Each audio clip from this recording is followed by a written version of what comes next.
All right, welcome to The Explainer.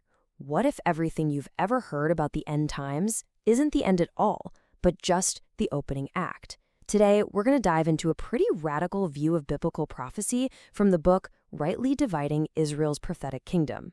So, to really get our heads around this alternative view, we've got to start with the problem they say they're solving. It's kind of like a puzzle, right? A puzzle that sits at the very core of how most people think about end times prophecy today. I mean, it's the big one, isn't it? How does the world end? And, within Christian thought, there's one answer that has become so dominant. It's basically shaped everything. We're talking movies, books, sermons, you name it, for decades. And this is that popular view.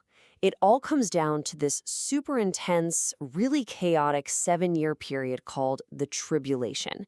It's supposed to be the final dramatic show before the second coming.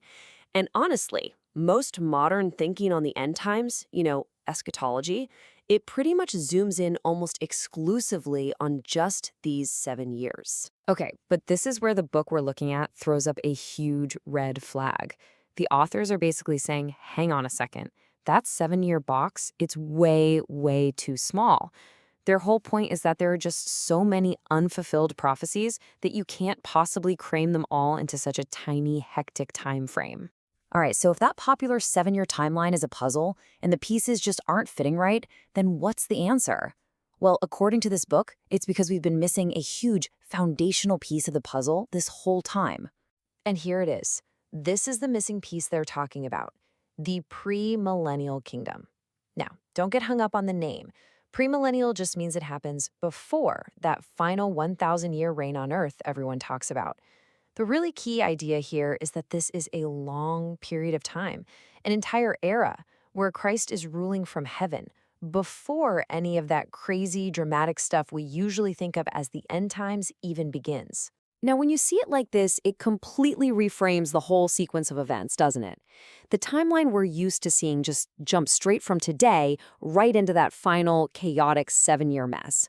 But this new proposed timeline, it sticks this huge, long era, that pre-millennial kingdom, right in between today and that final act. It's not just a small tweak, it's like a complete rewrite of the prophetic map. And this new kingdom, it isn't just a standalone idea. It's actually part of a much bigger timeline.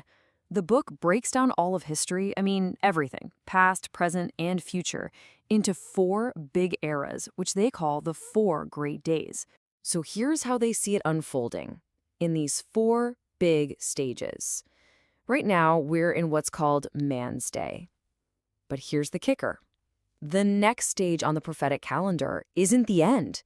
It's the day of Christ, which is that long premillennial kingdom we've been talking about.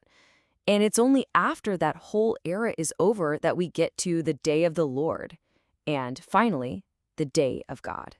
So you're probably wondering, what does this day of Christ actually look like? Well, according to this view, the very next major event on God's calendar isn't some global catastrophe. No, not at all. It's an era of restoration. It starts with a massive spiritual outpouring on everyone. The prophet Elijah comes back to restore all things.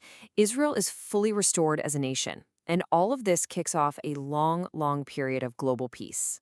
Okay, at this point, you have to be asking, how on earth do they come up with this timeline? It's so different.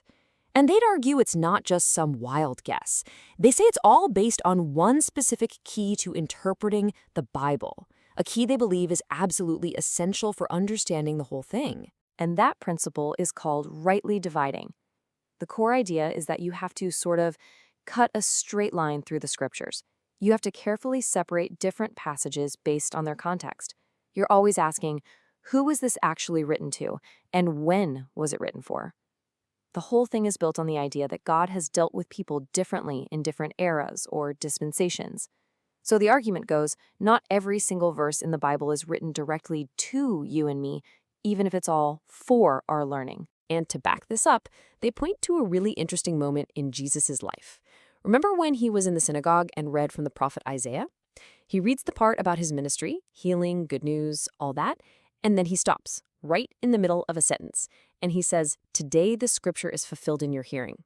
But he deliberately leaves out the very next phrase, which was, "and the day of vengeance of our God." Why? Because that part was for a different time. The authors see this as a perfect example of Jesus himself rightly dividing the word.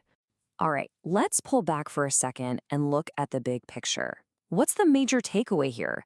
If you were to adopt this kind of framework, why would it even matter? Well, this quote from the book really nails it.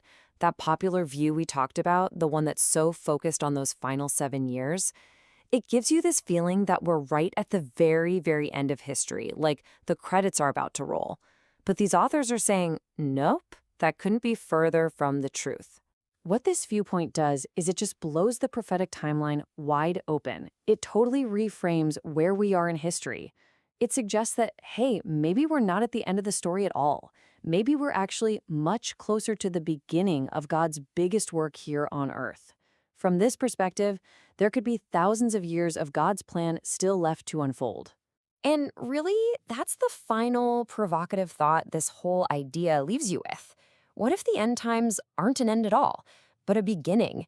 The start of a brand new, very long chapter in a story that's just so much bigger than we ever imagined.